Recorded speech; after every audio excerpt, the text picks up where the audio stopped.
Hi everyone, welcome to my channel. അപ്പോൾ നമ്മുടെ UPSC exam വരെയാണ്. ഇനിയിപ്പോൾ നമുക്ക് 13 ദിവസമാണ് ഉള്ളത്. 16-ാം തീയതി എക്സാമാണ്. അപ്പോൾ ഇനി നമ്മൾ പഠിക്കേണ്ട കാര്യങ്ങൾ എന്തൊക്കെ കാര്യങ്ങളാണ് നമ്മൾ ശ്രദ്ധ ചെലുത്തേണ്ടതെന്ന് പറഞ്ഞു കഴിഞ്ഞാൽ, UPSCയുടെ ക്വസ്റ്റ്യൻ പേപ്പേഴ്സ് നോക്കിക്കഴിഞ്ഞാൽ കുറച്ച് ടോപ്പിക്കുകൾ നമുക്ക് റിപ്പീറ്റഡ് ആയിട്ട് വരുന്നതായിട്ട് കാണാൻ പറ്റും. അതുപോലെ തന്നെ നമുക്കറിയാം polity, environment, geography, science and technology, ഹിസ്റ്ററിയിലെ കുറച്ച് പോർഷൻസ്, എക്കണോമിക്സ്, ഇതൊന്നും തന്നെ നമുക്ക് ഒഴിവാക്കാൻ പറ്റില്ല. കാരണം UPSC എക്സാമുകളിൽ കണ്ടിന്യൂസ് ആയിട്ട് ചോദിക്കുന്ന കുറച്ച് ഏരിയകളുണ്ട്, റിപ്പീറ്റ് ചെയ്ത് വരുന്ന കുറച്ച് ടോപ്പിക്കുകളുണ്ട്. അതുപോലെ തന്നെ ഇനി വരുന്ന എക്സാമിന് ഇമ്പോർട്ടൻ്റ് ആയ ടോപ്പിക്കുകൾ. അപ്പോൾ അത് ഏതൊക്കെയാണെന്നാണ് നമുക്ക് നോക്കാം. ഈ ഒരു വീഡിയോയിലൂടെ നിങ്ങൾക്ക് അതൊക്കെ പറഞ്ഞു തരാനാണ് ഞാൻ ശ്രമിക്കുന്നത്.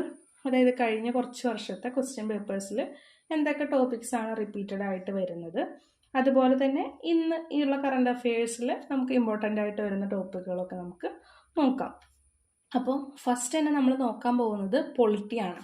പൊളിറ്റി നമ്മൾ നോക്കിക്കഴിഞ്ഞാൽ, അതായത് പൊളിറ്റി നമുക്ക് അത്ര വലിയ ബുദ്ധിമുട്ടുള്ള ടോപ്പിക്സ് ഒന്നും തന്നെയല്ല. നമ്മുടെ ഈ കഴിഞ്ഞ എക്സാമുകളിലൊക്കെ അത്ര ബുദ്ധിമുട്ടുള്ള ക്വസ്റ്റ്യൻസ് അല്ല. നമ്മൾ കൃത്യമായിട്ട് പൊളിറ്റി ഫോളോ ചെയ്തിട്ട് വരുന്ന ഒരാൾക്കാണെന്നുണ്ടെങ്കിൽ അയാൾക്ക് അറ്റൻഡ് ചെയ്യാൻ പറ്റുന്ന തരത്തിലുള്ള ക്വസ്റ്റ്യൻസ് ആണ് UPSC ചോദിക്കുന്നത്. ഫസ്റ്റ് തന്നെ നമുക്ക് നോക്കാവുന്ന ടോപ്പിക്സ് എന്ന് പറയുന്നത് ബേസിക്സ്. അതായത് കോൺസ്റ്റിറ്റ്യൂഷൻ്റെ ബേസിക്സ് എന്ന് പറയുന്നത് വളരെയധികം ചോദിച്ച് കണ്ടിട്ടുള്ളൊരു ഏരിയ ആണ്. അതായത് basic structure of the constitution, അതുപോലെ തന്നെ ബേസിക് സ്ട്രക്ചറിൻ്റെ ഇതിൽ വന്നിട്ടുള്ള ഇമ്പോർട്ടൻ്റ് ആയിട്ടുള്ള ജഡ്ജ്മെൻറ്റ്സ്, അതായത് നമ്മുടെ ഗോലക്നാഥ്, കേശവാനന്ദ ഭാരതി, അങ്ങനത്തെ ഉള്ള അത് കുറച്ച് ഇമ്പോർട്ടൻ്റ് ആയിട്ടുള്ളൊരു ഏരിയ ആണ്. ദെൻ സെക്കൻഡ് ഇമ്പോർട്ടൻ്റ് എന്ന് പറയുന്നത് പ്രിയാമ്പിളാണ്. കാരണം പ്രിയാമ്പിളിലെ ലിബർട്ടീനെ കുറിച്ച് അല്ലെങ്കിൽ അങ്ങനത്തെ ഉള്ള രീതിയിൽ ഏതൊക്കെ വരുന്നുണ്ട്, കോൺസ്റ്റിറ്റ്യൂഷനിൽ വരുന്നുണ്ട്, അങ്ങനെയുള്ള രീതിയിൽ ക്വസ്റ്റ്യൻസ് വന്നിട്ടുണ്ട്. അങ്ങനെയുള്ളത്. പിന്നെ അമെൻമെൻറ്റുകൾ, ഒരു ഇമ്പോർട്ടൻ്റ് ഏരിയ എന്ന് പറയുന്നത് കോൺസ്റ്റിറ്റ്യൂഷണൽ അമെൻമെൻറ്റ്സ് ആണ്. നമ്മുടെ 42nd അമെൻമെൻറ്റ്, അങ്ങനെ ഇമ്പോർട്ടൻ്റ് ആയിട്ടുള്ള അമെൻമെൻറ്റ്സുകൾ വന്നിട്ടുണ്ടല്ലോ കോൺസ്റ്റിറ്റ്യൂഷനിൽ, അത് വളരെ ഇമ്പോർട്ടൻ്റ് ആയിട്ടുള്ള ഒരു ഏരിയയാണ്. ഒരു കാരണവശാലും സ്കിപ്പ് ചെയ്യാൻ പാടില്ലാത്തൊരു ഏരിയ എന്ന് പറയുന്നത് ഫണ്ടമെൻ്റൽ റൈറ്റ്സ് ആണ്. ഫണ്ടമെൻ്റൽ റൈറ്റ്സ് നമ്മൾ ഒരിക്കലും സ്കിപ്പ് ചെയ്തിട്ട് ഈ ഒരു എക്സാം അറ്റൻഡ് ചെയ്യാനായിട്ട് ശ്രമിക്കരുത്. റിവിഷൻ ചെയ്യുമ്പോൾ കൂടുതൽ റിവിഷൻ ചെയ്യേണ്ട ഒരു ഏരിയ എന്ന് പറയുന്നത് ഫണ്ടമെൻ്റൽ റൈറ്റ്സ് ആണ്. ദെൻ ഫണ്ടമെൻ്റൽ ഡ്യൂട്ടീസ്, അതുപോലെ തന്നെ DPSP, അതും ഇമ്പോർട്ടൻ്റ് ഏരിയ ആണെങ്കിൽ പോലും കഴിഞ്ഞൊരു 3 വർഷമായിട്ട് ആ ഒരു ഏരിയയിൽ നിന്ന് ക്വസ്റ്റ്യൻസ് ഒന്നും ചോദിച്ചിട്ടില്ല, പക്ഷെ ചോദിക്കാനായിട്ട് ചാൻസ് ഉണ്ട്. ദെൻ മറ്റൊരു ഇമ്പോർട്ടൻ്റ് ഏരിയ എന്ന് പറയുന്നത് കോൺസ്റ്റിറ്റ്യൂഷണൽ ആൻഡ് സ്റ്റാറ്റ്യൂട്ടറി ബോഡീസ് ആണ്. അത് ഏതൊക്കെയാണ്, അത് എന്താണ് കോൺസ്റ്റിറ്റ്യൂഷണൽ ബോഡീസ്, അതുപോലെ തന്നെ സ്റ്റാറ്റ്യൂട്ടറി ബോഡീസ് എന്നും നിങ്ങളൊന്ന് നോക്കേണ്ടതാണ്. അതുപോലെ തന്നെ ഈ ബോഡീസിൻ്റെ അണ്ടറിൽ വരുന്ന ഏതൊക്കെ ഏജൻസികളാണ് ഇന്ത്യയിലെന്ന് അതിൻ്റെ പേരുകളും അത് വരുന്ന മിനിസ്ട്രീസൊക്കെ ഒന്ന് നോക്കുന്നത് നല്ലതാണ്. ദെൻ ഇലക്ഷൻ വളരെ ഒരു ഇമ്പോർട്ടൻ്റ് ഏരിയ ആണ്. കാരണം ഇപ്പോൾ നമുക്ക് നമ്മുടെ ലോകസഭ ഇലക്ഷൻ നടക്കുകയാണ്. അപ്പോൾ അതുകൊണ്ട് തന്നെ ലോകസഭ ഇലക്ഷൻ റിലേറ്റഡ് ഇലക്ഷൻ എന്ന് പറഞ്ഞൊരു ടോപ്പിക്ക് നമുക്ക് ഇമ്പോർട്ടൻ്റ് ആണ്. അതുപോലെ തന്നെ ഇലക്ഷൻ കമ്മീഷൻ്റെ ബേസ് ചെയ്തിട്ട് ഒരു അമെൻമെൻ്റ് ഒക്കെ കഴിഞ്ഞ വർഷം വന്നിട്ടുണ്ടായിരുന്നു. അതുകൊണ്ട് അത് ഇമ്പോർട്ടൻ്റ് ആയിട്ടൊരു ഏരിയ ആണ്. Then president, prime minister, council of ministers, അതുപോലെ തന്നെ ലെജിസ്ലേറ്റീവ് അസംബ്ലി, ആ ഒരു ഇത് ഇമ്പോർട്ടൻ്റ് ആയിട്ടുള്ളൊരു ഏരിയ ആണ്. ദെൻ നെക്സ്റ്റ് ഇമ്പോർട്ടൻ്റ് എന്ന് പറയുന്നത് പാർലമെൻ്റ് ആണ്. പാർലമെൻറ്റിൽ ഇമ്പോർട്ടൻ്റ് ആയിട്ട് വരുന്നത് രാജ്യസഭ, ലോകസഭ, അതായത് രാജ്യസഭ ലോകസഭയുടെ എലക്ഷൻ എങ്ങനെയാണ്, അതുപോലെ തന്നെ പവേഴ്സ് എങ്ങനെയാണ്. ചില സമയത്ത് ലോകസഭയുടെ പവേഴ്സ് കൂടുതൽ ഏതൊക്കെയാണെന്ന് ചോദിക്കാറുണ്ട്, അല്ലെങ്കിൽ രാജ്യസഭയ്ക്കുടെ പവേഴ്സ് കൂടുതലാണ്, അല്ലെങ്കിൽ രണ്ടിൻ്റെയും കൂടിയിട്ട് വരുന്ന കാര്യങ്ങൾ, അപ്പോൾ അത് ചോദിക്കാറുണ്ട്. ദെൻ അതിനകത്തൊരു ഇമ്പോർട്ടൻ്റ് ഏരിയ എന്ന് പറയുന്നത് മണി ബിൽ, അതുപോലെ തന്നെ ഫിനാൻഷ്യൽ ബിൽ, ഈ ഒരു ഏരിയയിൽ നിന്ന് ക്വസ്റ്റ്യൻസ് ചോദിക്കാറായിട്ടുണ്ട്. ദെൻ നെക്സ്റ്റ് വരുന്നത് ചാർട്ടർ ആക്ട് നമ്മുടെ മോഡേൺ ഹിസ്റ്ററിയിൽ നമ്മൾ പഠിക്കുന്നതാണ്. ഡിഫറെൻ്റ് ആയിട്ടുള്ള ചാർട്ടർ ആക്ടുകൾ, അതിൻ്റെ കീഴിൽ വരുന്ന കാര്യങ്ങൾ. Then representation of people's act, അതും ഇമ്പോർട്ടൻ്റ് ആണ്. പിന്നെ ഒരു ഇമ്പോർട്ടൻ്റ് എന്ന് പറയുന്നത് ജുഡീഷ്യറിയാണ്. അത് നമ്മുടെ സുപ്രീം കോർട്ട്, ഹൈക്കോർട്ട്. ഈ വർഷം എന്ന് പറയുന്നത് നമ്മുടെ സുപ്രീം കോർട്ടിൻ്റെ 75th ഇയർ ആണ് വരുന്നത്. അതുകൊണ്ട് തന്നെ സുപ്രീം കോർട്ടിൽ നിന്നൊരു ക്വസ്റ്റ്യൻ നമുക്ക് എന്തായാലും പ്രതീക്ഷിക്കാനായിട്ട് പറ്റും. ദെൻ വരുന്നത് ഷെഡ്യൂൾസ് ഓഫ് കോൺസ്റ്റിറ്റ്യൂഷൻ്റെ ഡിഫറെൻ്റ് ആയിട്ടുള്ള ഷെഡ്യൂളുകളെ കുറിച്ച് ചോദിക്കുന്നുണ്ട്. അപ്പോൾ അതും ഈ ഒരു ഇതിൽ നമ്മൾ പഠിക്കേണ്ടതാണ്. ദെൻ മറ്റൊരു ഇമ്പോർട്ടൻ്റ് ഏരിയ എന്ന് പറയുന്നത് citizenship, then parliamentary and presidential form of government, അതായത് പൊളിറ്റി എന്ന് പറയുന്ന സബ്ജക്റ്റിൽ നമുക്ക് സ്കിപ്പ് ചെയ്തിട്ട് പോകാനായിട്ട് ഒന്നും തന്നെ ഇല്ല എന്ന് നമുക്ക് മനസ്സിലാവും. ഈ ഒരു 10 വർഷത്തെ അല്ലെങ്കിൽ ഒരു 15 വർഷത്തെ ക്വസ്റ്റ്യൻ പേപ്പേഴ്സ് നോക്കുവാണെങ്കിൽ തന്നെ നമുക്ക് ഈ പറയുന്ന പൊളിറ്റി എന്ന് പറയുന്ന സബ്ജക്റ്റ് അങ്ങനെ സ്കിപ്പ് ചെയ്യാൻ പറ്റുന്നതൊന്നും തന്നെ ഇല്ല. അതിനകത്ത് എല്ലാം തന്നെ വളരെ ഇമ്പോർട്ടൻ്റ് ആയിട്ടുള്ളൊരു ഏരിയ ആണ്.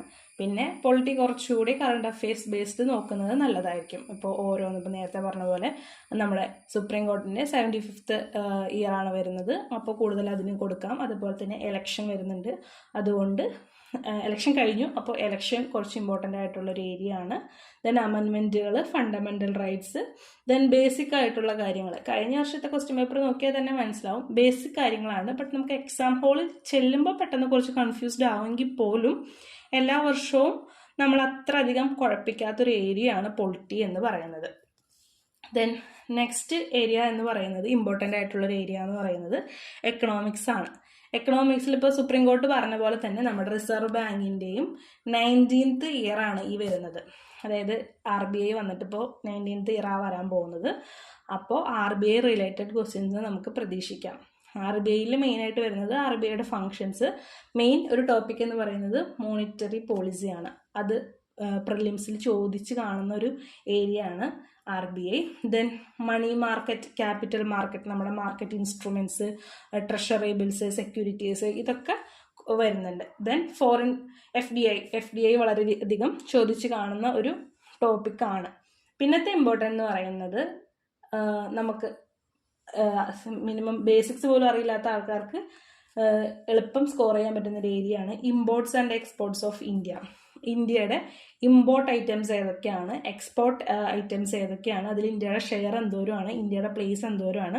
അതായത് ഒരു മിനിമം 5 to 6-7 വർഷത്തിനുള്ളിലുള്ള ഇന്ത്യയുടെ ഇമ്പോർട്ടിൻ്റെ എക്സ്പോർട്ടിൻ്റെ ട്രെൻഡ് അതൊന്ന് നോക്കി വെച്ചിരിക്കുന്നത് നല്ലതായിരിക്കും. കാരണം അത് റിലേറ്റഡ് ക്വസ്റ്റ്യൻസ്, അതായത് സിമ്പിളായിട്ടുള്ള ക്വസ്റ്റ്യൻസ് വരുന്നതായിട്ട് കാണാം. അതുപോലെ തന്നെ മറ്റൊരു ഇമ്പോർട്ടൻ്റ് ഏരിയ എന്ന് പറയുന്നത് ഇൻഫ്ലേഷൻ, റിസഷൻ, അതൊക്കെ എങ്ങനെ, അതിൻ്റെ ആവശ്യമായിട്ട് ഇൻഫ്ലേഷൻ കുറയ്ക്കാനായിട്ട് RBI എടുക്കുന്ന മെഷേഴ്സുകൾ, അതൊക്കെ ഫ്രീക്വൻ്റ് ആയിട്ട് നമ്മൾ കാണുന്ന ഒരു ക്വസ്റ്റ്യൻ, ഒരു ഏരിയ ആണ്. Then minimum support prices. Minimum support prices എന്ന് പറയുമ്പോൾ നമ്മുടെ ക്രോപ്സിൽ ഒക്കെ കൊടുക്കുന്ന മിനിമം സപ്പോർട്ട് പ്രൈസസിനെ കുറിച്ചുള്ളത് വരാനുണ്ട്. Then finance commission, 16th finance കമ്മീഷനാണ്, അപ്പോൾ അതിനെക്കുറിച്ചുള്ളത് വരാനായിട്ടുണ്ട്. ദെൻ ഇമ്പോർട്ടൻ്റ് ആയിട്ടുള്ളതെന്ന് പറഞ്ഞു കഴിഞ്ഞാൽ നമ്മുടെ world bank, WTO, IMF, Asian infrastructure development bank, അങ്ങനെയുള്ള കുറിച്ചുള്ള ക്വസ്റ്റ്യൻസ് എന്തായാലും ഉണ്ടാവാറുണ്ട്. അതുപോലെ തന്നെ അതിനകത്ത് ശ്രദ്ധിക്കേണ്ടതെന്ന് പറഞ്ഞാൽ അത് ഇമ്പോർട്ടൻ്റ് ആയിട്ടുള്ള അവർ ഏത് പ്രോഗ്രാമാണ് ഈ വർഷം ലോഞ്ച് ചെയ്തിട്ട്, അതുപോലെ തന്നെ ഈ പറയുന്ന ഏതിലൊക്കെ ഇന്ത്യ മെമ്പറാണ് എന്ന് നമ്മൾ നോക്കണം. ഇന്ത്യ മെമ്പറായിട്ടുള്ള കാര്യങ്ങളാണ് നമ്മൾ കുറച്ചുകൂടി കൂടുതലായിട്ട് ശ്രദ്ധിക്കേണ്ട ഒരു ഏരിയ എന്ന് പറയുന്നത്. Then trade related investment measures, ഇതൊക്കെയാണ് RBI കൂടുതലായിട്ട് പ്രിലിംസ് ഏരിയയിൽ ചോദിച്ചു വരുന്ന ഒരു ക്വസ്റ്റ്യൻസ് എന്ന് പറയുന്നത്. ദെൻ നെക്സ്റ്റ് നമ്മുടെ ഇമ്പോർട്ടൻ്റ് ഏരിയ എന്ന് പറയുന്നത് എൻവയോൺമെൻറ്റ് ആൻഡ് എക്കോളജി. വളരെ ഇമ്പോർട്ടൻ്റ് ഏരിയ ആണ്. കാരണം നമ്മുടെ IFSൻ്റെ ഫോറസ്റ്റ് സർവീസിൻ്റെ എക്സാം നടക്കുന്നത് കൊണ്ട് തന്നെ എൻവയോൺമെൻറ്റും ജിയോഗ്രഫിയും വളരെയധികം ഇമ്പോർട്ടൻ്റ് ആണ്. വളരെയധികം ചോദിക്കുന്ന ക്വസ്റ്റ്യൻസ് ആണ്. ആൾക്കാർക്ക് കുറച്ചുകൂടെ കൺഫ്യൂസിങ് ആയിട്ടുള്ള ക്വസ്റ്റ്യൻസ് വരുന്നുണ്ട്. കാരണം ഏറ്റവും കൂടുതൽ ഇപ്പോൾ വരുന്നത് നമ്മുടെ ഫ്ലോറ, അതുപോലെ തന്നെ ഫ്ലോറാസിനെ കുറിച്ചുള്ള ക്വസ്റ്റ്യൻസ് ആണ് കൂടുതൽ. അതായത് ഫ്ലോറാസ് എന്ന് പറയുമ്പോൾ കൂടുതലും ചോദിക്കുന്നത് ഇപ്പോൾ നമ്മുടെ ഓഷ്യൻസിലുള്ള ബെന്തോസിലുള്ള കാര്യങ്ങൾ, സൂപ്ലാങ്ക്ടൺസ്, അങ്ങനെയുള്ള ഇതിനെ കുറിച്ചുള്ള ഇത് കൂടുതൽ ചോദിക്കുന്നുണ്ട്. അതുപോലെ ഇപ്പോൾ ബേർഡ്സ്, പ്ലാന്റ്സ്, ഫിഷസ്, ഇതിൻ്റെയൊക്കെ പേരുകൾ ചോദിച്ചിട്ട് ഇതിനകത്ത് ബേർഡ് അല്ലാത്തത് ഏത്, ഫിഷസ് അല്ലാത്തത് ഏത്, അങ്ങനെയുള്ള കാര്യങ്ങൾ ചോദിക്കുന്നുണ്ട്. അതുപോലെ തന്നെ ഹണി ബീസിനെ കുറിച്ചുള്ള ക്വസ്റ്റ്യൻസ് വന്നിട്ടുണ്ട്, ബട്ടർഫ്ലൈസിനെ കുറിച്ചുള്ള ക്വസ്റ്റ്യൻസ് വന്നിട്ടുണ്ട്. അപ്പോൾ അതുപോലെ തന്നെ ഹിമാലയൻ മസ്ക് ഡീറിനെ കുറിച്ച് ഉള്ള ക്വസ്റ്റ്യൻസ് ഒക്കെ വന്നിട്ടുണ്ട്. അപ്പോൾ കുറേ സ്പീഷീസ് ഉണ്ട്. അപ്പോൾ എല്ലാം ഒന്നും പഠിക്കേണ്ടതായിട്ട് വരുന്നില്ല. ഈ ഒരു വർഷം അതിന് മുമ്പത്തെ വർഷങ്ങളിലും ന്യൂസിൽ കണ്ടിന്യൂസ് ആയിട്ട് വന്നുകൊണ്ടിരിക്കുന്ന കുറച്ച് സ്പീഷീസുകൾ, അതെന്തായാലും സ്കിപ്പ് ചെയ്യാതിരിക്കുക. അതിനെ കോൺസെൻട്രേറ്റ് ചെയ്ത് പഠിക്കാൻ തന്നെ ശ്രമിക്കാം. ദെൻ നെക്സ്റ്റ് ഇമ്പോർട്ടൻ്റ് എന്ന് പറയുന്നത് പ്രൊട്ടക്റ്റഡ് ഏരിയാസ്, അതായത് നമ്മുടെ നാഷണൽ പാർക്കുകൾ, tiger reserve, wild life sanctuaries, ഇതൊക്കെ വളരെ ഇമ്പോർട്ടൻ്റ് ആയിട്ടുള്ള ഇതാണ്. അപ്പോൾ നമുക്ക് കുറേ ഉണ്ട്. നമ്മുടെ പ്രൊട്ടക്റ്റഡ് ഏരിയാസ് എന്ന് പറഞ്ഞാൽ വളരെയധികം ഉണ്ട്. അപ്പോൾ എല്ലാം നമ്മളെ കൊണ്ട് ഓർമ്മയിലിരിക്കുക എന്ന് പറഞ്ഞാൽ കുറച്ച് ബുദ്ധിമുട്ടായിരിക്കും. ഈ ഫ്ലോറാസ് പറഞ്ഞ പോലെ തന്നെ ഈ ഒരു ന്യൂസിൽ ഈ അടുത്ത കാലങ്ങളിൽ ഇമ്പോർട്ടൻ്റ് ആയിട്ടുള്ള നാഷണൽ പാർക്കുകൾ ടൈഗർ റിസർവുകൾ, വൈൽഡ് ലൈഫ് സാങ്ച്വറീസ്. ഇപ്പോൾ ഒരു റീലൊക്കേഷൻ പ്രോഗ്രാം, ചീറ്റ റീലൊക്കേഷൻ നടത്തിയിട്ടുണ്ടെങ്കിൽ അത് നടത്തിയിട്ടുള്ള നാഷണൽ പാർക്ക് അല്ലെങ്കിൽ ടൈഗർ റിസർവ്, അത് പഠിക്കുന്നതിൻ്റെ ഒപ്പം തന്നെ അതിൽ കൂടെ ഒഴുകുന്ന റിവർ, അതുപോലെ അതിൻ്റെ അടുത്ത് കാണുന്ന ഇപ്പോൾ പ്രത്യേകിച്ച് എന്തെങ്കിലും ഒരു ഇമ്പോർട്ടൻറ്റ് സ്പീഷീസ് ആ നാഷണൽ പാർക്കിൽ ഉണ്ടെങ്കിൽ അതിനെയും കൂടി സ്പെസിഫിക് ആയിട്ട് പഠിക്കാനായിട്ട് ശ്രമിക്കുക. ദെൻ സ്പീഷീസ് പ്രൊട്ടക്ഷൻ പ്രോഗ്രാം, നേരത്തെ പറഞ്ഞ പോലെ പ്രൊജക്റ്റ് ചീറ്റ, പ്രൊജക്ട് ടൈഗർ പോലെയുള്ള സ്പീഷീസ് പ്രൊട്ടക്ഷൻ പ്രോഗ്രാംസ് ന്യൂസിൽ വന്നിട്ടുണ്ടെങ്കിൽ അത് പഠിക്കാം. ദെൻ നാലാമത്തെന്ന് പറയുന്നത് ഇമ്പോർട്ടൻറ്റ് എൻവയോൺമെൻറ്റൽ കൺവെൻഷൻസ്. നമ്മുടെ COP നടന്നു ഈ അടുത്ത്, അപ്പോൾ കോൺഫറൻസ് ഓഫ് പാർട്ടീസ് UNFCCയുടെ നടന്നിട്ടുണ്ട്. അപ്പോൾ അങ്ങനെയുള്ള ഇമ്പോർട്ടൻറ്റ് എൻവയോൺമെൻറ്റ് റിലേറ്റഡ് ആയിട്ടുള്ള കൺവെൻഷൻസ്, അങ്ങനെ കൺവെൻഷൻസ് പഠിക്കുമ്പോൾ ഇന്ത്യ അതിനകത്ത് മെമ്പർ ആണോ എന്നുകൂടി പഠിക്കണം. ദെൻ എൻവയോൺമെൻറ്റൽ ലോസ്, നമ്മുടെ എൻവയോൺമെൻറ്റൽ പ്രൊട്ടക്ഷൻ ആക്ട്, അതുപോലെ തന്നെ വൈൽഡ് ലൈഫ് പ്രൊട്ടക്ഷൻ ആക്ട് ചോദിക്കാറുണ്ട്. അതുപോലെ തന്നെ വൈൽഡ് ലൈഫ് പ്രൊട്ടക്ഷൻ ആക്ടിൽ ഇപ്പോൾ അമെൻമെൻറ്റ് വന്നിട്ടുണ്ട്, അപ്പോൾ അതും പഠിക്കണം. ദെൻ പൊല്യൂഷൻ ഒരു ഇമ്പോർട്ടൻ്റ് ഏരിയ ആണ്. സാധാരണ പോലെ ഒരു വാട്ടർ പൊല്യൂഷൻ അല്ലെങ്കിൽ സോയിൽ പൊല്യൂഷൻ അങ്ങനെ ഒരു രീതിയിലല്ല UPSC ചോദിക്കുന്നത്. ഇപ്പോൾ കാണുന്നൊരു ട്രെൻഡ് എന്ന് പറയുന്നത് mercury pollution, then benzene pollution, അങ്ങനെയുള്ള മിനറൽ സ്പെസിഫിക് ആയിട്ടുള്ള കാര്യങ്ങൾ എടുത്തിട്ടാണ് UPSC ചോദിക്കുന്നത്, നമുക്ക് കാണാനായിട്ട് സാധിക്കുന്നത്. അപ്പോൾ ആ ഒരു ഏരിയ കോൺസെൻട്രേറ്റ് ചെയ്ത് പൊല്യൂഷൻ എന്ന് പറയുന്നത് നോക്കേണ്ടതാണ്. ദെൻ എൻവയോൺമെൻറ്റ് ഡിസാസ്റ്റേഴ്സ്, നമ്മൾ ജോഗ്രഫിയിലും കൂടി പഠിക്കുന്ന ടോപ്പിക്കുകളാണിത്. ഇത് ഫ്ലഡ്, എർത്ത് സൈക്ലോൺ എന്നൊക്കെ പറയുന്നത്. കാരണം ഭയങ്കരമായിട്ട് ഡിസാസ്റ്റേഴ്സ് കൂടി വരുന്നുണ്ട്, അപ്പോൾ അതൊന്നും നോക്കേണ്ട ഏരിയയാണ്. Then global warming, ozone depletion, green house gases എന്ന് പറയുന്നത് വളരെ ഇമ്പോർട്ടൻ്റ് ആയിട്ടുള്ള ഒരു ഏരിയ ആണ്. പലതരത്തിലുള്ള ക്വസ്റ്റ്യൻസ്, ഇപ്പോൾ ഇതിനകത്ത് ഏതൊക്കെയാണ് ഗ്രീൻ ഹൗസ് ഗ്യാസസ്, അല്ലെങ്കിൽ മീഥെയിൻ ഒരു ഗ്രീൻ ഹൗസ് ഗ്യാസസ് ആണോ, അല്ലെങ്കിൽ ഏതൊക്കെ അഗ്രികൾച്ചറൽ പ്രൊഡക്റ്റുകൾ മീഥെയിൻ പ്രൊഡ്യൂസ് ചെയ്യുന്നുണ്ട്, അങ്ങനത്തെ ഉള്ള ക്വസ്റ്റ്യൻസുകൾ നമുക്ക് കാണാനായിട്ട് സാധിക്കുന്നുണ്ട്. അതുകൊണ്ട് ഗ്രീൻ ഹൗസ് ഗ്യാസസ് എന്ന് പറയുന്ന ഒരു ഏരിയ വളരെ ഇമ്പോർട്ടൻ്റ് ആയിട്ടുള്ളൊരു ഏരിയ ആണ്. ദെൻ ക്ലൈമറ്റ് ചേഞ്ച് മിറ്റിഗേറ്റ് ചെയ്യാനായിട്ട് ഇന്ത്യ സ്വീകരിച്ചിട്ടുള്ള ഇമ്പോർട്ടൻറ്റ് പോളിസീസ്, അതിൻ്റെ ഡെവലപ്മെൻറ്റുകൾ, ഇതൊക്കെ നോക്കണം. ദെൻ ഇമ്പോർട്ടൻ്റ് ആയിട്ടുള്ള വെറ്റ്ലാൻഡ്സ്, മാർഷ് ലാൻഡുകളുടെ പേരുകളൊക്കെ ചോദിച്ച് ക്വസ്റ്റ്യൻസ് വന്നിട്ടുണ്ട്. അതുകൊണ്ട് വെറ്റ്ലാൻഡ്സിൻ്റെ നെയിമും അത് ഏത് സ്റ്റേറ്റിലാണെന്നുള്ളത് മിനിമം പഠിച്ചിരിക്കുക, കൂടുതൽ ഡീറ്റെയിൽസ് ഒന്നും ഇല്ലെങ്കിൽ പോലും. പിന്നെ ന്യൂ വെറ്റ്ലാൻഡ്സുകൾ, റാംസാർ സൈറ്റുകൾ ഇന്ത്യയിൽ വന്നിട്ടുണ്ട്, അതിൻ്റെ പേരുകൾ നോക്കുക. അതുപോലെ തന്നെ പുതിയ പുതിയ ടേമുകൾ എൻവയോൺമെൻറ്റ് റിലേറ്റഡ്, ഇപ്പോൾ ബ്ലൂ കാർബൺ, ഗ്രീൻ കാർബൺ, അങ്ങനെ നമ്മൾ കേൾക്കാത്ത പുതിയ പുതിയ ടേംസുകൾ വരുന്നുണ്ട്, അതും ഒന്ന് നോക്കുക. ദെൻ മറ്റൊരു ഇമ്പോർട്ടൻ്റ് ഏരിയ എന്ന് പറയുന്നത് ഫോറസ്റ്റ് എക്കോസിസ്റ്റം, അതുപോലെ തന്നെ ഗ്രാസ് ലാൻഡ് എക്കോസിസ്റ്റം. അതായത് പ്രീവിയസ് ഇയർ ക്വസ്റ്റ്യൻ പേപ്പേഴ്സിൽ ടെമ്പറേറ്റ് ഫോറസ്റ്റ് എന്താണ്, അതുപോലെ തന്നെ ചില പ്ലാന്റ്സുകൾ കൊടുത്തിട്ട് ഇത് ഏതാണ്, ഡെസിഡുവസ് പ്ലാന്റ്സുകൾ ഇതിനകത്ത് ഏതൊക്കെയാണ്, അങ്ങനെയൊക്കെ ചോദിക്കുന്നതായിട്ട് കാണുന്നുണ്ട്. അപ്പോൾ അതുകൊണ്ട് ആ ഒരു ഏരിയ അറിഞ്ഞിരിക്കണം. അപ്പോൾ ഫോറസ്റ്റ് എക്കോസിസ്റ്റം എന്ന് പറയുന്നത് ഈ ലാസ്റ്റ് നിമിഷത്തിൽ ഒന്ന് സ്ട്രെസ് ചെയ്തിട്ട് റിവൈസ് ചെയ്യേണ്ട ഒരു ഏരിയ ആണ്. ഇപ്പോൾ എൻവയോൺമെൻറ്റ് ആൻഡ് എക്കോളജിയിൽ ഇമ്പോർട്ടൻ്റ് ഏരിയാസ് എന്ന് പറയുന്നത് ഇതാണ്. ദെൻ നമ്മുടെ നെക്സ്റ്റ് ഇമ്പോർട്ടൻ്റ് എന്ന് പറയുന്നത് ഹിസ്റ്ററിയാണ്. ഹിസ്റ്ററി എടുത്ത് നോക്കിയാൽ തന്നെ റിപ്പീറ്റിംഗ് ഏരിയാസ് നമുക്കറിയാതെ, ആൻഷ്യൻ, മെഡീവൽ, മോഡേൺ ആണെങ്കിൽ ഉണ്ടെങ്കിൽ പോലും കുറച്ചുകൂടി അതിനകത്ത് നമ്മൾ സ്ട്രെസ് ചെയ്ത് പഠിക്കേണ്ട ഒരു ഏരിയ എന്ന് പറയുന്നത് ആൻഷ്യൻ ഹിസ്റ്ററിയാണ്. ആൻഷ്യൻ ഹിസ്റ്ററീസ് നിന്നാണ് കൂടുതൽ, ancient history plus art and culture related ആയിട്ടുള്ള ക്വസ്റ്റ്യൻസ് ആണ് നമുക്ക് കൂടുതൽ കാണാൻ പറ്റുന്നത്. അതുകൊണ്ട് തന്നെ ആൻഷ്യൻ ഹിസ്റ്ററി ആണ് നമ്മൾ ഈ പറയുന്ന പ്രിലിംസിന് കുറച്ചുകൂടി സ്ട്രെസ് ചെയ്തിട്ട് പഠിക്കേണ്ടത്. അതിനകത്ത് ഫസ്റ്റ് വരുന്നത് archaeological excavations, new and old archaeological site, അതുപോലെ തന്നെ ആർക്കിയോളജിക്കൽ സയൻറ്റിസ്റ്റുകൾ, അവരെ കുറിച്ചുള്ള ക്വസ്റ്റ്യൻസ് ഒക്കെ ചോദിക്കുന്നുണ്ട്. ദെൻ മേജർ പോർട്ട്, ആൻഷ്യൻ ഇന്ത്യയിലെ മേജർ പോർട്ടുകൾ, അതുപോലെ ടൗണുകൾ, അതിൻ്റെ പേരുകൾ, അത് ഏത് സ്റ്റേറ്റിലാണ് വരുന്നതെന്ന് കൂടി പഠിക്കണം. ദെൻ അശോക എന്ന് പറയുന്നത് വളരെ ഒരു ഇമ്പോർട്ടൻ്റ് ഏരിയ ആണ്. അശോകനെ UPSCക്ക് വളരെ ഇമ്പോർട്ടൻ്റ് ആണ്, ഇഷ്ടമാണ്. ഇപ്പോൾ അശോകൻ്റെ സ്തൂപാസ്, ഇൻസ്ക്രിപ്ഷൻസ്, അങ്ങനെയുള്ള കാര്യങ്ങളൊക്കെ ചോദിക്കുന്നുണ്ട്. Then stupas and caves, ancient ആർക്കിടെക്ചറുകളിൽ സ്തൂപാസിന്, അതുപോലെ തന്നെ കേവ് ആർക്കിടെക്ചർ, കേവ് ടെമ്പിൾസിനെ കുറിച്ചൊക്കെ ഉള്ളൊരു ക്വസ്റ്റ്യൻസ് എന്തായാലും റിപ്പീറ്റഡ് ആയിട്ട് വരുന്നൊരു ഏരിയ ആണ്. ദെൻ മസ്റ്റ്, ഒരിക്കലും വിട്ടുപോകാൻ പാടില്ലാത്തൊരു ഏരിയ എന്ന് പറയുന്നത് ബുദ്ധിസം ആൻഡ് ജൈനിസം ആണ്.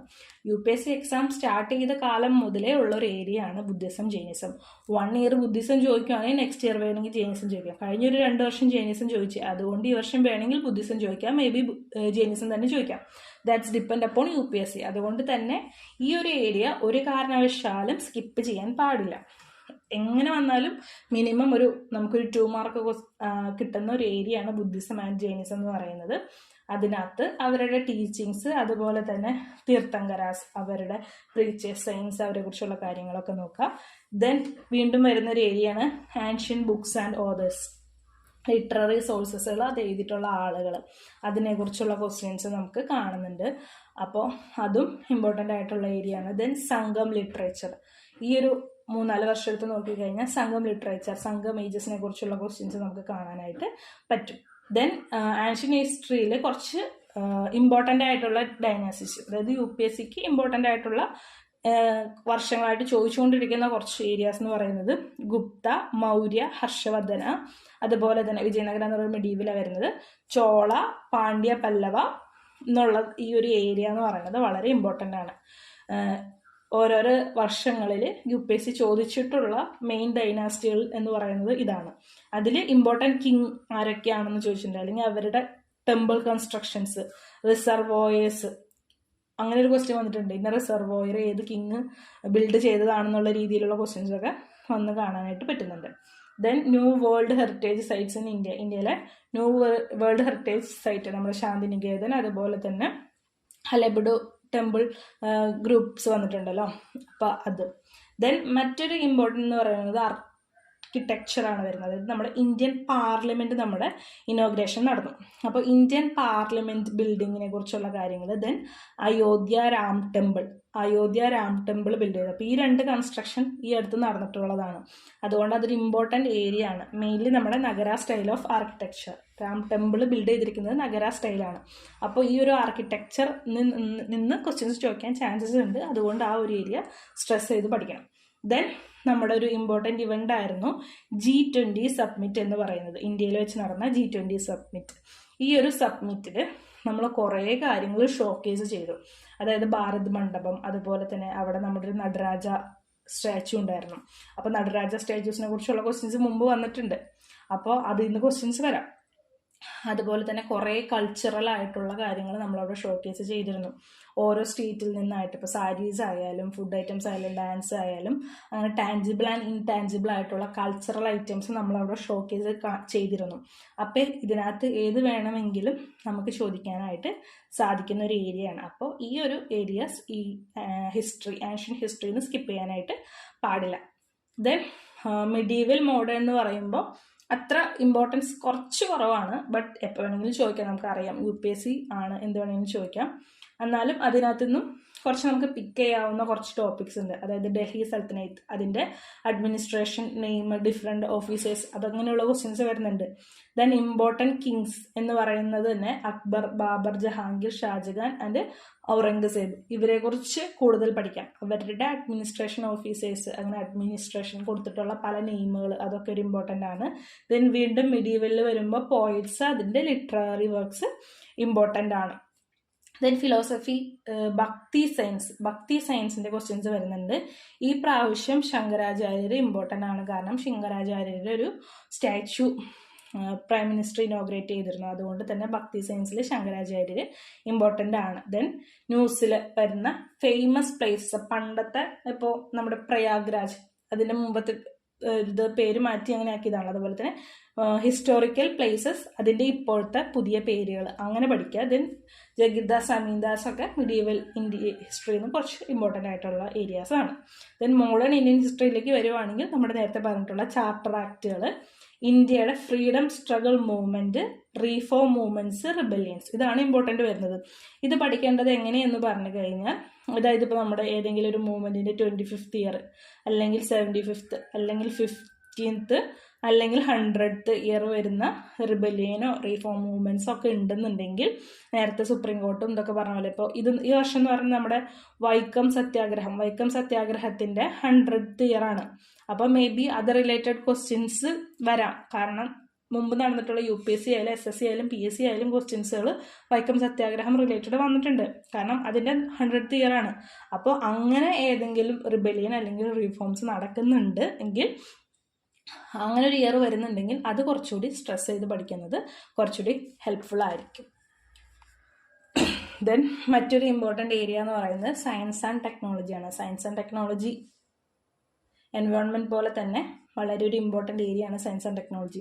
അതിനകത്തെന്ന് പറയുന്നത് ഇമ്പോർട്ടൻറ്റ് ടേംസ്, പുതിയ പുതിയ ടേമുകൾ, ഇപ്പോൾ AI പോലെ പല ടെക്നോളജീസ് വരുന്നുണ്ട്, അതുപോലെ ഇമ്പോർട്ടൻറ്റ് ടേംസുകൾ വരുന്നുണ്ട്. അത് ന്യൂസിൽ വന്നിട്ടുള്ളത് പഠിക്കാനായിട്ട് ശ്രമിക്കാം. ദെൻ വാക്സിൻസ് എന്ന് പറഞ്ഞു കഴിഞ്ഞാൽ UPSCയുടെ ഒരു വളരെ ഇമ്പോർട്ടൻ്റ് ഏരിയ ആണ്. വാക്സിൻസ് റിലേറ്റഡ് പല ക്വസ്റ്റ്യൻസ് വരുന്നുണ്ട്, പ്രത്യേകിച്ച് വൈറസ്, ബാക്ടീരിയ ഇതിനെക്കുറിച്ചുള്ള ക്വസ്റ്റ്യൻസ്. ഇപ്പോൾ വാക്സിൻസ്, കൊറോണ വാക്സിൻസിൻ്റെ പേരുകളെ കുറിച്ച് വന്നിട്ടുണ്ട്, അല്ലാതെ തന്നെ കാണാനായിട്ട് പറ്റും different type. Then biotechnology related ഇപ്പോൾ CAR-T സെൽ തെറാപ്പി, അതുപോലെ തന്നെ Cas19 ഇന്ത്യ ഡെവലപ്പ് ചെയ്തതൊക്കെയാണ്. അപ്പോൾ അത് കറണ്ട് അഫെയർസിൽ ഉണ്ടായിരുന്ന ഒരു ഇതാണ്. അപ്പോൾ അതിനെക്കുറിച്ച് ക്വസ്റ്റ്യൻസ് വരാനായിട്ട് വളരെ ചാൻസ് ഉണ്ട്. ദെൻ AI റിലേറ്റഡ് ഒരു കൺവെൻഷൻ നടന്നു, ബിച്ച്ലി പാർക്ക് ഡിക്ലറേഷനൊക്കെ വന്നിട്ടുണ്ട്. അതുകൊണ്ട് അതും ഒരു ഇമ്പോർട്ടൻ്റ് ഏരിയ ആണ്. നമ്മുടെ ഡിഫൻസ് മിസൈലുകൾ, ബാലിസ്റ്റിക് മിസൈൽസിനെ കുറിച്ചൊക്കെ കഴിഞ്ഞ വർഷം ക്വസ്റ്റ്യൻസ് വന്നിട്ടുണ്ട്. ദെൻ ISROനെ കുറിച്ച് പറയുമ്പോൾ ഈ വർഷം എന്ന് പറഞ്ഞാൽ നമുക്ക് വളരെ ഇമ്പോർട്ടൻ്റ് ആണ്. നമ്മുടെ ചന്ദ്രയാൻ, അതുപോലെ തന്നെ Aditya L1, then Gaganyaan missions ഒക്കെ സക്സസ്ഫുൾ ആയിരുന്നു. അപ്പോൾ അതുകൊണ്ട് ആ ഒരു ഏരിയയിൽ നിന്ന് UPSCക്ക് ക്വസ്റ്റ്യൻസ് ചോദിക്കാം. ദെൻ വേറൊരു ഇമ്പോർട്ടൻ്റ് ഏരിയ എന്ന് പറയുന്നത് മെഡിസിൻസ് ബാൻഡ് ഇൻ ന്യൂസ്. കുറേ മെഡിസിൻസ് നമ്മൾ ഈ അടുത്ത് ബാൻ ചെയ്യുന്നൊക്കെ ഉണ്ട്. അപ്പോൾ ആ മെഡിസിൻസ് വെച്ചിട്ട് അതിനെ ഓപ്ഷൻസ് ആക്കി വെച്ചിട്ട് ക്വസ്റ്റ്യൻസ് ചോദിക്കുന്ന ഒരു ട്രെൻഡ് നമുക്ക് UPSC എക്സാമുകളിൽ കാണാനായിട്ട് സാധിക്കുന്നുണ്ട്. ദെൻ മറ്റൊരു ഇതെന്ന് പറയുന്നത് 5G technology, new technologies, then നമ്മുടെ സൈബർ സെക്യൂരിറ്റി, പേറ്റൻറ്റുകൾ, ഇൻ്റലക്ച്വൽ പ്രോപ്പർട്ടി ഒക്കെ എന്ന് പറഞ്ഞത് കഴിഞ്ഞ ക്വസ്റ്റ്യൻസിലൊക്കെ വന്നിട്ടുള്ള ഒരു ഏരിയാസാണ് ഇതൊക്കെ. ദെൻ ഈ അടുത്ത് നമ്മുടെ ന്യൂസിൽ വന്നിട്ടുള്ള ഡിസീസസുകൾ, അല്ലെങ്കിൽ അതിൻ്റെ വെക്റ്റേഴ്സ് എന്താണ്, അത് എങ്ങനെയാണ് അതിൻ്റെ മോഡ് ഓഫ് ട്രാൻസിഷൻ, അതൊക്കെ നമുക്ക് ഈ ഒരു വരുന്ന എക്സാമിലും നമുക്ക് വിചാരിക്കാം വരുമെന്ന് പ്രതീക്ഷിക്കാവുന്ന കുറച്ച് ഏരിയാസാണ്. ദെൻ നമ്മുടെ നെക്സ്റ്റ് ഇമ്പോർട്ടൻ്റ് ഏരിയ എന്ന് പറയുന്നത് ജോഗ്രഫിയാണ്. ജോഗ്രഫി എന്ന് പറഞ്ഞ ഒരു സബ്ജക്റ്റ് UPSCയുടെ പ്രീവിയസ് ഇയർ ക്വസ്റ്റ്യൻ പേപ്പേഴ്സ് നോക്കുമ്പോൾ നമുക്ക് മനസ്സിലാവുന്നത് നമുക്ക് കുറച്ച് പ്രഡിക്റ്റ് ചെയ്യാൻ പറ്റുന്ന ഒരു ഏരിയയാണ് ജോഗ്രഫി എന്ന് പറയുന്നത്. ജോഗ്രഫിയിലെ ക്വസ്റ്റ്യൻസ് ഒക്കെ തന്നെ നമുക്ക് പ്രഡിക്റ്റ് ചെയ്യാൻ പറ്റും. പ്രീവിയസ് ഇയർ ക്വസ്റ്റ്യൻസ് വെച്ച് നോക്കിയിട്ട് അവിടുത്തെ ഒരു ഫസ്റ്റ് ഇമ്പോർട്ടൻ്റ് എന്ന് പറയുന്നത് പ്ലേസസ് ഇൻ ന്യൂസ് തന്നെയാണ്. പ്ലേസസ് ഇൻ ന്യൂസ് എന്ന് പറയുമ്പോൾ അവരത് സെലക്ട് ചെയ്യുന്നത് തന്നെ ഏരിയാസ് ഇൻ കോൺഫ്ലിക്റ്റ്, അതായത് ഇപ്പോൾ യുക്രൈൻ റഷ്യ വാർ നടന്നു, അപ്പോൾ ആ ഒരു റിലേറ്റഡ് ക്വസ്റ്റ്യൻസ് ഉണ്ടായിരുന്നു. ഏതെങ്കിലും രാജ്യങ്ങൾ, ഇപ്പോൾ ഇസ്രായേൽ പലസ്തീൻ യുദ്ധം നടക്കുന്നുണ്ട്, അപ്പോൾ ആ ഒരു വാർ റിലേറ്റഡ് പ്ലേസസുകൾ ചോദിക്കാറുണ്ട്. ആ ഒരു ഏരിയാസ് എവിടെയാണ്, അല്ലെങ്കിൽ ആ നടക്കുന്ന കൺട്രീസ്, അതിൻ്റെ ബോർഡേഴ്സും കൺട്രീസ് ഏതൊക്കെയാണ്, അങ്ങനെയുള്ള ക്വസ്റ്റ്യൻസ് UPSC ഈ കഴിഞ്ഞ എക്സാമുകളിലൊക്കെ ചോദിക്കുന്നതാണ്. അതുകൊണ്ട് ഈ ഒരു ഏരിയ ഒരിക്കലും സ്കിപ്പ് ചെയ്യരുത്. ദെൻ നമ്മുടെ ജോഗ്രഫി പല ഇതായിട്ട് നമ്മൾ തിരിക്കുന്നുണ്ടെങ്കിലും UPSC പ്രിലിംസിന് ഇമ്പോർട്ടൻ്റ് ആയിട്ടുള്ള ഏരിയ എന്ന് പറയുന്നത് ഫിസിക്കൽ ജോഗ്രഫിയാണ്. ഫിസിക്കൽ ജോഗ്രഫി ഒട്ടും തന്നെ കുഴപ്പിക്കാത്ത ക്വസ്റ്റ്യൻസ് ഒക്കെയാണ് ഇതിനകത്ത് കണ്ടിട്ടുള്ളത്. അതായത് നമ്മുടെ ലേക്സിൻ്റെ പേരുകൾ, റിവേഴ്സിൻ്റെ പേരുകൾ, ഇമ്പോർട്ടൻറ്റ് പീക്കുകൾ, ഐലാൻഡ്സുകൾ, അല്ലെങ്കിൽ ഹിമാലയയിൽ വരുന്നത് Vindhyas, eastern guts, western guts, ഇന്ത്യയുടെ മൗണ്ടെയിൻസുകൾ, ഇതിൻ്റെയൊക്കെ പേരുകൾ, ഇത് ഏതൊക്കെ ജില്ലകളിലാണ്, അല്ലെങ്കിൽ ഏതൊക്കെ സ്റ്റേറ്റുകളാണ്, ജില്ലകൾ വരുന്നത് സ്റ്റേറ്റിൽ, ഇങ്ങനെയുള്ള ക്വസ്റ്റ്യൻസ് ഡയറക്റ്റായിട്ട് ചോദിക്കുന്ന ക്വസ്റ്റ്യൻസ് ഒക്കെ നമുക്ക് ഈ ഒരു ക്വസ്റ്റ്യൻസിൽ കാണാം. അപ്പോൾ അതുകൊണ്ട് ഈ ഒരു ഏരിയ ഒരിക്കലും സ്കിപ്പ് ചെയ്യരുത്. ദെൻ മറ്റൊരു ട്രെൻഡ് എന്ന് പറയുന്നത് ഇന്ത്യയിലെ മേജർ പോർട്ടുകളെ കുറിച്ച് ചോദിക്കാറുണ്ട്, അത് പഠിച്ചിരിക്കണം.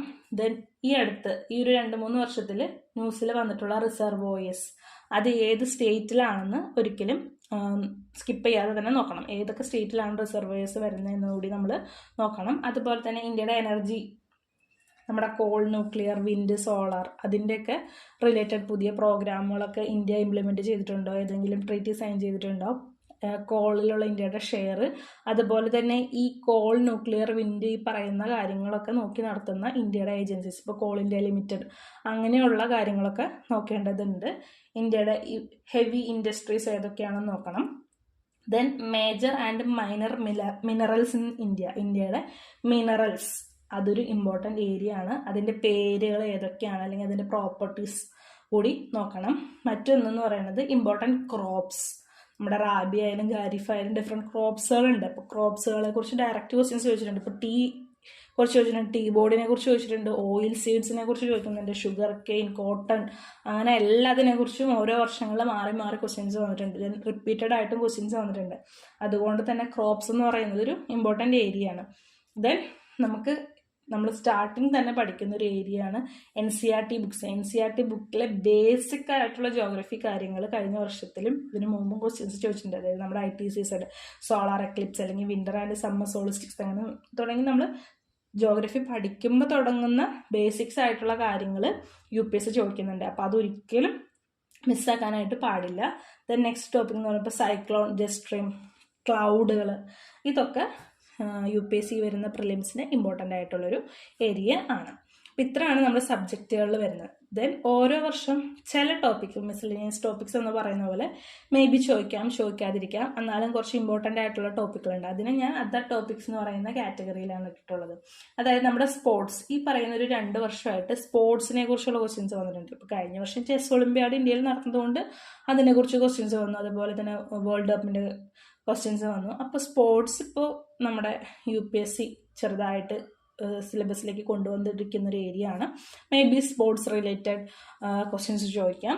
ദെൻ അവാർഡ്സ് ഇൻ ഇന്ത്യ, നമ്മുടെ ഭാരത് രത്ന അതുപോലെയുള്ള അവാർഡുകളെ കുറിച്ച് ചോദിച്ചിട്ടുണ്ട്. മേ ബി ഈ വർഷം വേണമെങ്കിൽ പത്മ അവാർഡ്സിനെ കുറിച്ച് ചോദിക്കാം, അല്ലെങ്കിൽ ചോദിക്കാതിരിക്കാം. അപ്പോൾ അതൊന്ന് നോക്കുന്നത് കുറച്ച് ബെനിഫിറ്റ് ആയിരിക്കും. അതുപോലെ തന്നെ UN, അതുപോലെ തന്നെ ഇതിൻ്റെ ഏജൻസീസ്, യുണൈറ്റഡ് നേഷൻസ്, അതിൽ വരുന്ന ഓരോരോ ഇതുണ്ട്. അതുപോലെ തന്നെ ഇന്ത്യ സൈൻ ചെയ്തിട്ടുള്ള കൺവെൻഷൻസ്, ട്രീറ്റീസ്, ഇന്ത്യ ഹോസ്റ്റ് ചെയ്യുന്ന കൺവെൻഷൻസ്, ഇപ്പോൾ G20 പോലെ ഇന്ത്യ ഹോസ്റ്റ് ചെയ്തിട്ടുള്ള, ഇപ്പോൾ ഈ അടുത്ത് ഇന്ത്യ ഹോസ്റ്റ് ചെയ്തിട്ടുള്ള കുറേ സബ്മിറ്റുകളുണ്ട് അല്ലെങ്കിൽ കൺവെൻഷൻസ് ഉണ്ട്.